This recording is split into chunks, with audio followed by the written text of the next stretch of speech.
Hey, this is Gary with Today for Tomorrow, and I'm standing in the Hillsborough River, which separates Deerfield Beach from Boca Raton, Florida.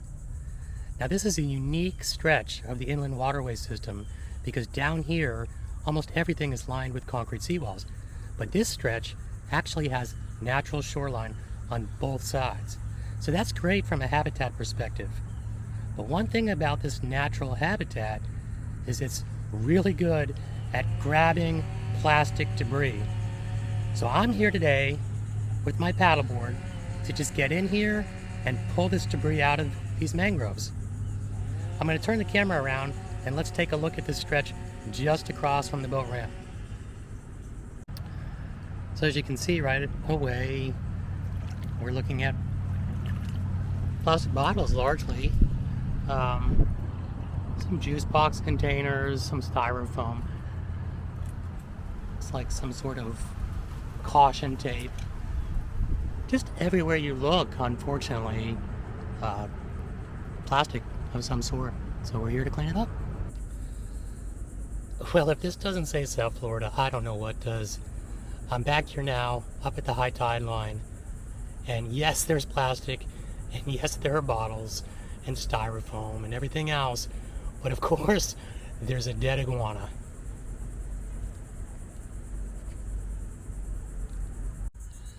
Okay, well 15 minutes later, I've gotten in there and I've cleaned it up. Let's turn this camera around again and I'll show you what this beach looks like. Pristine, the way it should be. And we're back to a largely pristine shoreline. Now what we got, or what I should say, what I got out of that one small area is all that. About a third of a trash can full of plastic and styrofoam and everything else. So what I'm going to do is continue on down the shoreline until I fill up this trash can. And then I'm going to take that home and I'm really going to look at it and see what's out here. Because one of the things I'm trying to do is obviously clean it up, but another thing I'm trying to do is see what's here so that maybe I can source where it's coming from and maybe we can prevent it from going into the water in the first place. All right, well, floating down the river here, here's one of the resident night herons. Another one up in the tree, actually. And he's just going about his business looking for breakfast. And I'm sure he'd prefer to do that without the trash and the plastic in the background, so we'll clean that up. So if you are going to do a cleanup like this, it's important to be prepared. So one thing you absolutely need is sunglasses. You won't see me with sunglasses on for most of this because I'm filming. But when I get in there and I get in the mangroves and different trees along the shoreline, there's a lot of branches that can poke at you, so very important to wear those sunglasses or at least glasses when you're in there. Another thing is footwear. There are a lot of oysters and barnacles and just sharp things you can step on, so please don't try this barefoot.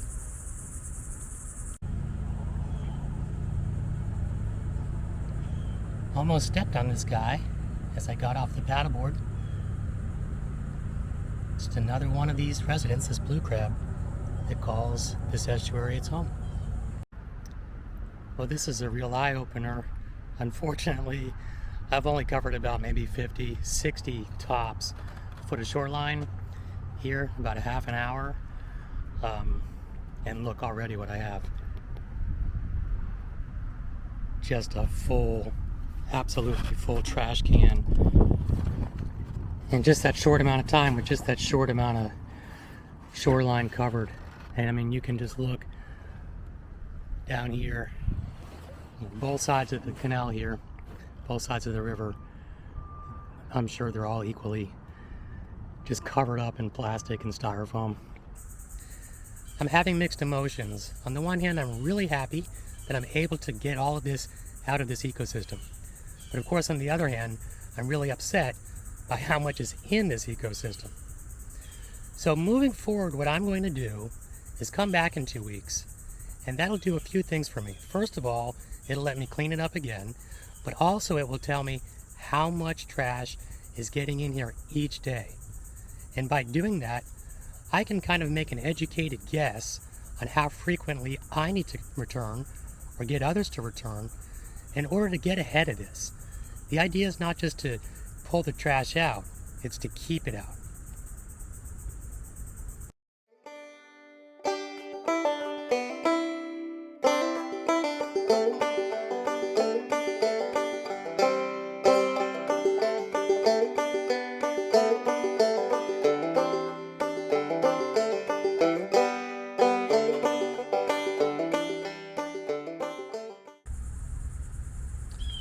Okay, 2 weeks later, back to that same stretch of shoreline, and let's see what it looks like.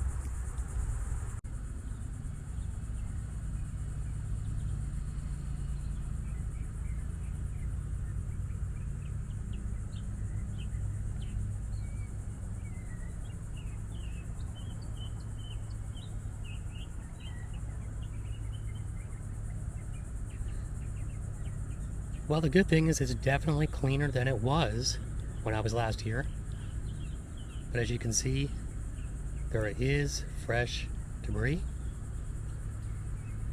And now I'm going to go up in there and see just how much. Well, 10-15 minutes later, here is that stretch of shoreline. Once again, pristine. And let's take a look here at what I was able to pull out of it.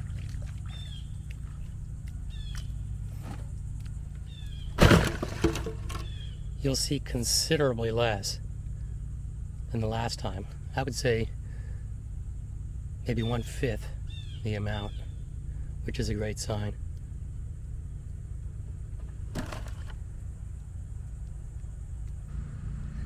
I want to show you the stark contrast between what I've cleaned and what I haven't. So behind me is the beach, the little shoreline that I just cleaned for the second time. Remember, 2 weeks separating the cleanups. You can't get everything each time. I'm going to turn the camera around and we're going to walk just to, I guess it would be the north. Literally just to the north, because I didn't clean north last time, I cleaned south. And I want to show you the difference that it makes.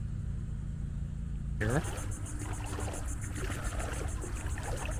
This is what the rest of this entire stretch of shoreline looks like. And it's the tide that brings this stuff in here, so we have to get up deep to show you. At the high tide line, all through here, plastic, styrofoam, and it's everywhere. As you can imagine, I've got quite a daunting task ahead of me. You know, it's funny, I was just thinking about the fact that I was thirsty as I'm doing this cleanup, and I drank my last water, and look what comes floating by. So this little stretch of shoreline with the ibis there on the branch and all these mangroves and different trees really show that we were in an estuary. Contrast that with the other side. It's all single family homes, concrete seawalls. And that's part of the challenge down here, is getting people to realize that most of this place that looks like that really still is this. It's still an estuary. We need to be mindful of that. We need to be careful with what we put in the system.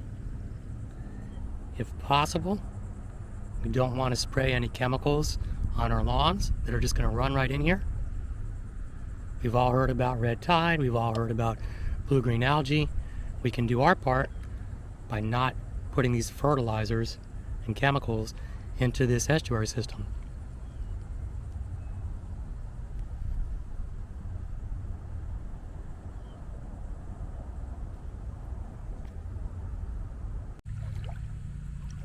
Well, after cleaning up that stretch of shoreline, I really feel good as I watch in the distance here one of our very unique wading birds called a limpkin out here doing its morning thing. I feel good knowing that it's now not having to peck through a bunch of plastic to find its breakfast. Well, hey, that was just another amazing day on the water. I saw a bull shark, I saw an eagle ray, all kinds of birds and fish and crabs. I was thirsty and the seltzer floated down the water right to me. Every day on the water is a great day, and I'm so glad I was able to get all of that debris out of this ecosystem. Please join me in doing that any chance you get. Look in your own community for volunteer opportunities. You can do it on your own. If you're in the South Florida area, you can do it with me. Either way, please check out the website todayfortomorrow.org, number 2, letters day, number 4, letters tomorrow.org. Remember, it's the little things we all do in our daily lives today that make a huge difference in the health of the planet tomorrow.